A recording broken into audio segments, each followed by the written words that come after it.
The dusty old saddle hung in the barn, the leather all dried out and cracked, built in the old-fashioned saddle style, high-fronted, deep-seated, high-backed.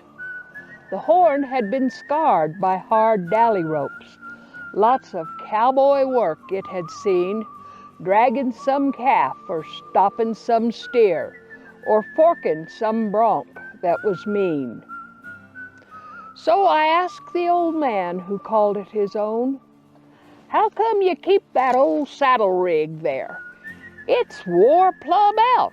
Seen its better day." He answered with an icy stare. Well, I could see my quest had touched a nerve. I fumbled for what I should say, when his gaze eased a bit and he pushed back his hat and sat down on a near bale of hay. "That's a Setzler saddle," he said with some pride. "One mighty fine craftsman was he. He knew how to build 'em to take cowboy work, and it worked for years under me.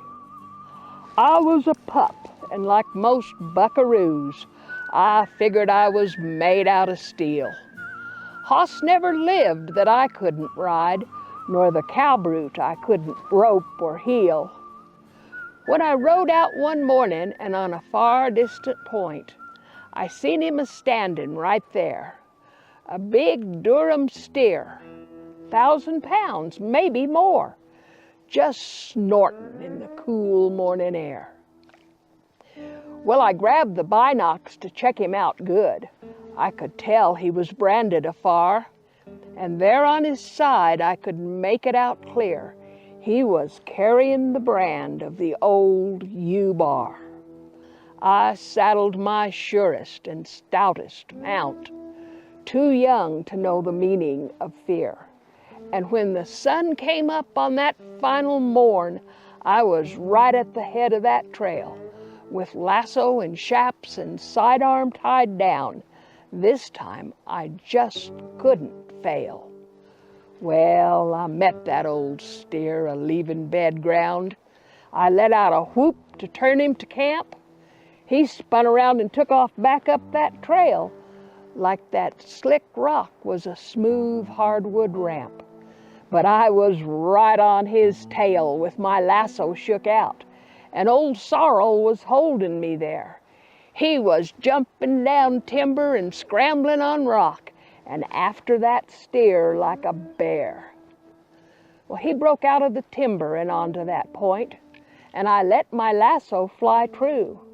It circled his horns and settled round his neck, and I had him anchored too. Old Sorrel ducked hard off to the right, but that rock was slick, wet with dew. He went to pull, and all 4 feet slid out to the side, and he crashed down like a ton, maybe 2. Well, I reached for my pistol and tried to stand up, but my right leg just gave out under me, and I saw the rope tighten on that mad bovine's neck as he charged over an old fallen tree. Well, the force of the charge jerked old Sorrel back down. He fell at the rock's very edge, and as my pistol cleared leather, he tumbled on down to rest on a brushy little ledge. Well, the weight of the fall spun that devil around, but my gun had thumped hard on a rock. As he lowered his horns and turned back toward me, I struggled the hammer to cock. With hate in his heart and horns lowered right down, he took a moment to paw at the ground. As that devil bellered and charged at me, old Sorrel set back with all of his weight. Well, just as the rope checked that charging steer's speed, I felt the hammer come back on my gun. I leveled that pistol between his eyes and his ears, knew I'd only have time for one. The shot found its mark, and he fell at my feet.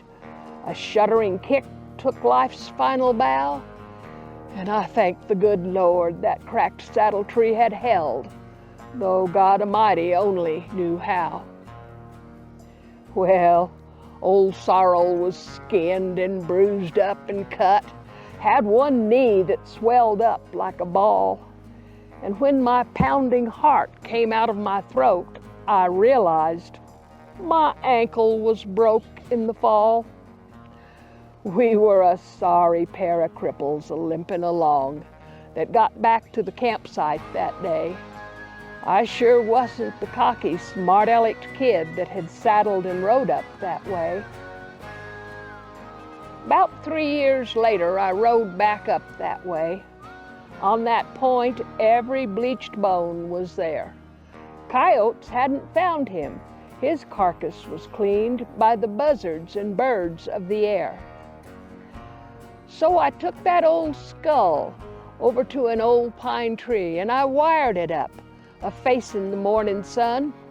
I've kept that old saddle a-hanging around to remind me I ain't steel, I'm just a cowpoke. There's some critters that weren't ever meant to be corralled, and some horses that just can't be broke.